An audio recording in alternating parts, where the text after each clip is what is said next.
रासलीला के लिए होना भैया, 2-4 गर्लफ्रेंड बनेंगी चलेंगे। और जो मांस खाता है, जो बकरा खाता है, तुम्हारे बच्चों को काट काट के किसी ने खा लिया तो देखिए, खाना है खा लो मांस। प्याज लहसुन खाना कोई बुरी बात नहीं है, अच्छी बात है, खाओ। किसी किसी का स्वभाव रहता नहीं, मेरे को अच्छे ही नहीं लगते, बच्चे निकाल के फेंक देते। प्याज लहसुन अलग, किसी बहुत नाटक है, अलग अलग। किसी को कुछ अच्छा नहीं लगता बच्चों को, किसी केवल नमकीन और बिस्किट यही चाहिए बच्चों को। सबके अलग अलग शौक रहते हैं। किसी को प्याज लहसुन बचपन से ही अच्छा नहीं लगता, निकाल देते। अब प्याज लहसुन नहीं खाना चाहिए इस हिसाब से थोड़ी। और कुछ लोग सारे गंदे काम करेंगे और प्याज लहसुन नहीं खाता मैं। सिगरेट पीने में 1 नंबर। बोलिए गजानन महाराज की। साधु संतों का नाम जोड़ के तुम भी आशीर्वाद दे के काम बना दो, फिर खोद दो कुआं तुम भी। उसमें नहीं, वो नहीं करेंगे। रासलीला के लिए होना भैया, 2-4 गर्लफ्रेंड बनेंगी चलेंगे।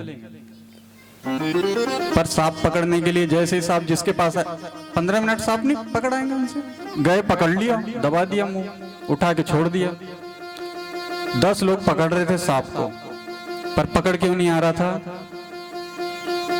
क्योंकि जिसके पास सांप आया वही पीछे भाग जाता था, दिखाने के लिए दौड़ रहे सामने, मैं ही पकड़ लूंगा करके। इसलिए ज्यादा दिखावा भी अच्छा नहीं। हाँ, अच्छा नहीं लगता वो बात अच्छी अलग है। प्याज लहसुन अच्छा नहीं लगता तो नहीं लगता, मत खाओ। मेरा मना है मांस मत खाओ। बेचारी जीना चाहती थी, बकरी नहीं होना चाहती थी। और जो मांस खाता है, जो बकरा खाता है, वो उसी बकरे के जो छोटे बच्चे रहते हैं ना, उसको खिला भी लेता गोद में। तुम्हारे बच्चों को काट काट के किसी ने खा लिया तो ऐसा अभी नहीं होगा, ऐसा अगले जन्म में होगा। अगली बार लगेंगे जब बकरी बनोगे, तुम्हारे भी होंगे, फिर थोड़ी इंसान होंगे, बकरी भी पैदा होंगी फिर। देखिए, खाना है खा लो मांस, पर एक चीज बताओ, उसकी राजी खुशी से तुमने उसको काटा, मारा कि जिद से? या जिसने मारा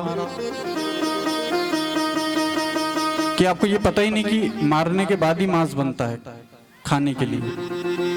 मालूम है ना, मारना पड़ता है उसको। कि बकरी ने लाके गर्दन रख दी थी सामने, लोग काट दो। बकरी ने तो कहा नहीं, न मुर्गे ने कहा। उसके पंख छील देते, नारियल की बूच निकालते, वैसे केले के छिलके के जैसे छील डालते, उबले पानी में डाल देते। कितने बेरहम इंसान हो गए। टांग पे बांधी रस्सी और लटका दिया, बकरे को शीर्षासन करा दिया। फिर अटैक आ रहे हैं, फिर कोलेस्ट्रॉल बढ़ रहा, फिर काम नहीं हो रहे, फिर टेंशन है। अच्छी बात है, और नहीं तो फिर बलि देंगे किसी भी बहाने से। मतलब हमको काम पूरा करना ही है अपना, जो करना है, प्रसाद है।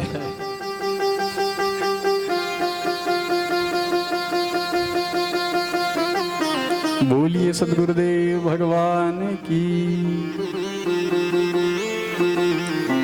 इसलिए गुरु की ज्यादा नजदीकी नहीं होना। किस लिए? क्योंकि जैसे हम भगवान को नहीं जान सकते, ऐसे गुरु को भी नहीं जान सकते। इसलिए जो गुरु की गद्दी पे बैठा है वो अच्छा है कि बुरा, वो भी नहीं जान सकते। संगति करके भी नहीं जान सकते। जिन पुरुषों की शादी हो गई है, 40 साल हो गए शादी को, किसी को 30, किसी को 20, वो आज तक अपनी पत्नी को नहीं जान पाए, संगति करके भी। इसलिए कई जगह लिखा रहता है, फेसबुक पे रील आती है, उसमें इंसान अपने जीवन में सभी चीजें जान सकता है, पर एक स्त्री क्या चाहती है नहीं जान पाता जीवन भर कभी। ऐसे ही संगति करके भी व्यक्ति सच नहीं जान सकता किसी का। इसलिए गुरु भावनाओं में रखो, गुरु विचारों में रखो, गुरु मंत्र के रूप में रखो, गुरु सानिध्य के रूप में रखो।